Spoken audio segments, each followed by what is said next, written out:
अस्सलाम वालेकुम जी। आज का दिन तय करेगा कि तहरीक इंसाफ सिर्फ ट्विटर पे ही रोला डालने के काबिल है। सुहेल अफरीदी साहब वाकई इश्क इमरान में मरना चाहते हैं या ये सिर्फ बातें ही हैं। अलीमा खान का ट्वीट आ चुका है। सुहेल अफरीदी साहब जाना चाहते हैं। रावलपिंडी में दफा 144 नाफिज हो चुकी है। होना क्या है उस पर बात करूंगा। बुशरा बीबी केस में सुपरिटेंडेंट अडयाला जेल ने रिपोर्ट जमा करा दी है। जनाब, बुशरा बीबी से मुलाकात नहीं हो सकती, ऐसी मजाका खेज रीज़न है, ऐसी बेवकूफ़ाना किस्म की रीज़न दी है सुपरिटेंडेंट जेल में। अगर कोई और आज़ाद मुल्क होता तो छित्तर पड़ते इस सुपरिटेंडेंट जेल को, लेकिन यहाँ पर शायद उसको कोई मेडल भी दे दिया जाए अगले साल। जरदारी सब अपने हाथों से उसके गले में डालें और चुम्मी भी ले लें उसकी एक कि वाह चीते तूने क्या रिपोर्ट जमा कराई है। साथ साथ जनाबे वाला, क्या ईमान मजारी कौम की बेटी है या दहशतगर्दों की वकील? क्या डोगर में ज्यादा जान है या याया अफरीदी तगड़ा है? क्या सुप्रीम कोर्ट की अथॉरिटी है या इस्लामाबाद हाई कोर्ट किसी के काबू में नहीं? इन सब चीज़ों पर बात करूंगा। और इसके अलावा मुराद सईद साहब 15 साल से मीना खान अफरीदी, सुहेल अफरीदी, शाहिद खटक से कोई ताल्लुक नहीं है उनका, कोई मिले नहीं, ये क्या स्टेटमेंट है? सच है झूठ है? इन सारी चीज़ों पर गुफ्तगू होगी। मैं हूं अदील राजा, आप देख रहे हैं मेरा यूट्यूब चैनल। जनाब वाला अलीमा खान का ट्वीट आ चुका है। आप इसी खुशी में मुझे सब्सक्राइब कर लीजिए।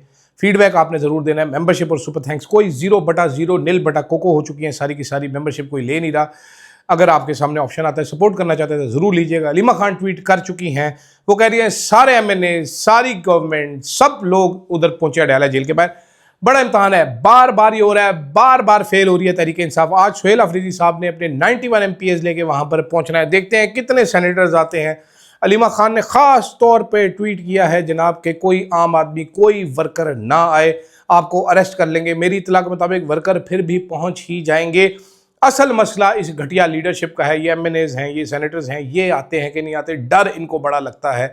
ये नाजुक मिजाज भी हैं जनाब, और ये आपको पता है ठंडे कमरे से बाहर नहीं निकलते। वो अचकज़ई साहब ने किसी को बोला भी था कि सूट पहन के आ जाते हैं कि ठंडे कमरे में बैठ के मीटिंग करेंगे, बाहर निकलना नहीं चाहते, खड़े होना नहीं चाहते।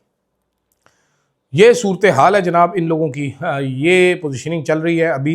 तो आज इम्तहान बड़ा है इसके ऊपर, क्योंकि अभी जब आप वीडियो देखेंगे तो पहुंचना शुरू होंगे, उस टाइम तक कोई ज़्यादा बड़ी खातिर खा चीज़ नहीं हो चुकी होगी, तो इसलिए इसको टॉपिक को छोड़ के आगे बढ़ रहा हूँ। लेकिन मेरी नज़र में 26 नवंबर के बाद आज तक तहरीक इंसाफ कोई बड़ा खातिर खा एहतजाज नहीं कर सकी। ये बहुत बड़ा मौका है उनके पास रिवाइव करने के लिए अपनी तहरीक को। क्या कर पाएंगे कि नहीं कर पाएंगे वक्त ही बताएगा। देखते हैं और इंतज़ार करते हैं। दूसरी तरफ इस्लामाबाद हाई कोर्ट में बुशरा बीबी से फैमिली की मुलाकात नहीं हो पा रही। मुलाकात के लिए एक रिक्वेस्ट डाली गई थी सुपरिटेंडेंट जेल को। हाई कोर्ट ने कहा था फैसला करे। हाई कोर्ट सुपरिटेंडेंट जेल ने रिपोर्ट जमा करवाई है। उसने कहा जी बुशरा बीबी सियासी गुफ्तगू करती हैं।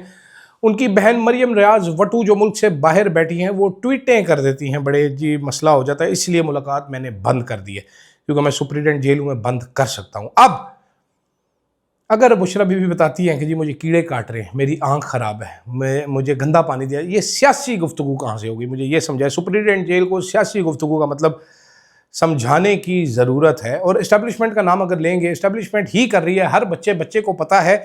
इसमें ऐसा क्या मसला है? अगर आप मुलाकातें बंद भी करवाएंगे तो सुपरिटेंडेंट जेल को कोई नहीं कहेगा, ये इस्टेब्लिशमेंट के ऊपर ही आएगा ये गुना। उन्होंने अपने ज़िम्मे ले रखा है ये गुना। तो सुपरिटेंडेंट जेल की रिपोर्ट को भी आज इस्टेब्लिशमेंट की रिपोर्ट ही बहुत सारे लोग समझ रहे हैं। लेकिन सवाल मेरा सुपरिटेंडेंट साहब से ये है, क्योंकि सुपरिटेंडेंट साहब बड़े समझदार आदमी हैं, कि जी वो अपना हाल ना बताएं जेल में कैसी हैं अपनी फैमिली को, अपने बच्चियों को। तो क्या बताए जी वहाँ पर कि मैं कुकिंग क्लासेस ले रही हूँ, मैं चॉकलेट पीने गनाश बनाना सीख रही हूँ, या मैं ओट्स का एक केक बनाना सीख रही हूँ, या मैं कीटो डाइट कर रही हूँ? क्या बताए बुशरा बीबी? आंख ख़राब है तो बताएगी आंख ख़राब है। अगर उसकी बहन रोला डालती है, उसके पास वही आउटलेट है, वो रोला डालेगी। मसला क्या है? मसला यह है कि यह हुकूमत इतनी ही कमज़ोर है। ये सब के सब लोग जो बाहर से तगड़े 36 इंच के सीने लेके फिर रहे, वैसे इनके 36 इंच के नहीं है, मेरा 36 से बड़ा है, लेकिन ये इतने ही कमज़ोर, इतने ही फुद्दू हैं कि ये लोग एक ट्वीट का वज़न नहीं बर्दाश्त कर सकते। ये नैरेटिव को कंट्रोल करना चाहती है। इनको कहते हैं बीट डाउन करो जी, इनको साइलेंस में आए, बिल्कुल साइलेंस में आएंगे, उसके बाद हम अपनी बातें मनवाएंगे, इससे इनका शहर तोड़ेंगे। ऐसे होता हुआ नज़र नहीं आ रहा अभी तक।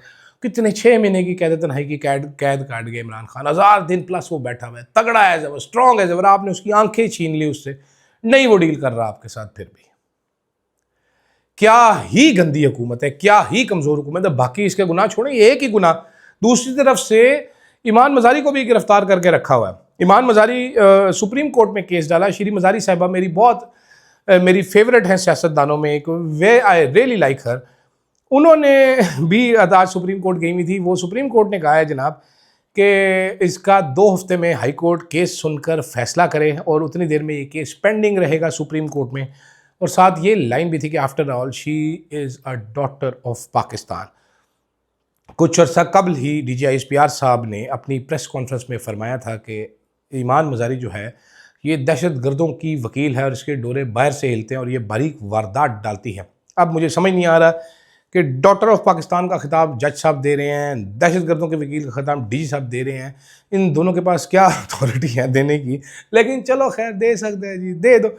देखना मेरे लिए इंपॉर्टेंट ये है क्योंकि डोगर साहब को ज़ाती मसला था। ईमान मज़ारी ने डोगर साहब की सही ठीक ठाक क्लास लगाई थी और ईमान मज़ारी ने इल्ज़ाम लगाया था वर्क प्लेस हरासमेंट का डोगर साहब के ऊपर। तो डोगर साहब अब तगड़े हैं या याया अफरीदी तगड़ा है? अब सवाल गेम सारी इस पे आ गई है। डोगर साहब तगड़े हैं या याया अफरीदी साहब तगड़े हैं, देखना ये है। हमने ये सबसे इंटरेस्टिंग मामला होगा मेरे लिए कि याया अफरीदी की कितनी कोई इज़्ज़त बाकी बची है। चीफ जस्टिस नाम नहाद वो चीफ जस्टिस हैं। मेरी इतला के मुताबिक 28वीं तरमीम में ये टाइटल भी उनसे चला जाना है और इस कोर्ट की औकात भी आ जानी है। अभी तक ये जो कह रहे हैं ना कि हम इक्वलेंट हैं FCC के, 28वीं तरमीम में ये मामला मुक त्रुट जाना है, ख़त्म हो जाना है, खल्लास हो जाना है और वहाँ पर Paminuddin will be the all powerful super hero, Avengers बन जाएंगे, बल्कि हल्क बन जाएंगे, स्मैश कर देंगे हर चीज़ को। तो इंतज़ार करते हैं। मेरे लिए तो ये एक दिन का केस है ज़मानत सुनने का, डोगर साहब सुन नहीं रहे। क्या सवाल मेरा, अगर कोई वकील देख रहा हो या आप किसी वकील से पूछ के मुझे कमेंट कीजिएगा कि जी अगर कोई जज केस सुनने से इनकार कर दे, लगाए ही ना, केस पेंडिंग में रखे, तो आम आवाम के लिए उसकी क्या दाद रसी है, हमारे पास क्या ऑप्शन है। मेरा केस है मिसाल के तौर पर, सुनता ही नहीं है जज, सुनता ही नहीं है, तो मेरे पास दाद रसी का फोरम क्या, मैं क्या करूँ। ये तरीके इंसाफ के लिए भी है। श्री मज़ारी साहब से मैं बात करके उनको बताना चाहता हूँ कि this is what you should do. दूसरी तरफ एक मुराद सईद की स्टेटमेंट चल रही है जी। कल से मुराद सईद ने बोल दिया जी, वो मैं ट्वीटें देख रहा था कि उसने बोल दिया, एक खालिद खान सुपारी साहब होते हैं, ये गंडापुर साहब के सोशल मीडिया के फोकल पर्सन या जो भी थे, लेकिन गंडापुर साहब के पेड आदमी है ये अभी भी। तो ये सुहेल अफरीदी के खिलाफ भी बोलते रहते, अक्सर बेशतर ये ओन गोल करते रहते हैं अपने। तो कल गंडापुर साहब को भी गालियाँ निकाल रहे थे, शायद पैसे देना बंद कर दिए हों गंडापुर साहब ने। लेकिन वो कह रहे थे जी कि मुराद सईद ने कह दिया है कि 15 साल से मेरा मीना खान अफरीदी और मेरा इससे सुहेल अफरीदी और मेरा जी शाहिद खटक से कोई रब्ता ही नहीं है। अब मैंने फिर वो स्टेटमेंट सुनी, 1 घंटे का इंटरव्यू है। आपको पता है मुराद साहब मेरे बहुत अच्छे दोस्त भी हैं, मैं सुनना चाहता था इंटरव्यू, मैंने वो पूरा इंटरव्यू भी सुना।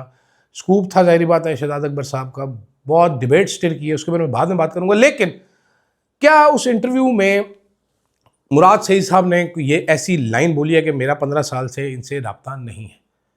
मुराद सईद साहब ने ISF के बारे में बोला, उन्होंने कहा जी मैं 15 साल पहले ISF छोड़ गया था, वो तो PTI में आ गए थे ISF से, कहते मैं वो स्ट्रक्चर छोड़ गया था, वो मैंने लगाई थी, वो नर्सरी मैंने शुरू किया था ISF इंसाफ स्टूडेंट फेडरेशन, लेकिन मैं वहाँ से निकल के इधर आ गया। तो मेरा क्या ताल्लुक है उसमें, मेरा नहीं ख्याल। आप भी दोबारा सुनिएगा कि वो ये कह रहे हैं, ये ज़रूर वो कह रहे हैं कि अब ISF अपने फैसलों में बाख्तियार है, मैं कौन सा सर पे बैठा हूँ या मैं क्या कर रहा हूँ, क्योंकि ट्वीट के जरिए वो पहले ही क्लियर कर चुके हैं कि सुहेल अफरीदी साहब जो इनके बच्चे थे एक ज़माने में, जो इनके जूनियर थे, उन्होंने क्या शर्प कॉल दी थी मुराद सईद साहब को, क्या इर्रिवर्सिबल डैमेज उन्होंने भेजा था कि जी आपकी ट्वीट से इर्रिवर्सिबल डैमेज हो गया क्योंकि आपने कहा एहतजाज करो। और संगीन सवालात उन्होंने KP गवर्नमेंट पे उठाए हैं, जो कि सुहेल अफरीदी पे भी उठते हैं, गंडापुर साहब पे भी उठते हैं। मैं ज़ाती तौर पे जानता हूँ गंडापुर साहब और सुहेल अफरीदी दोनों से मुराद सईद साहब के अच्छे ताल्लुकात नहीं रहे, क्योंकि मुराद सईद चाहते हैं कि एहतजाज हो ताकि उनकी भी ज़िंदगी नॉर्मल हो सके, लेकिन सुहेल अफरीदी साहब कहते हैं मैं चिल में हूँ, तू भाग यहाँ से। गंडापुर साहब भी ये कहते हैं भाग यहाँ से।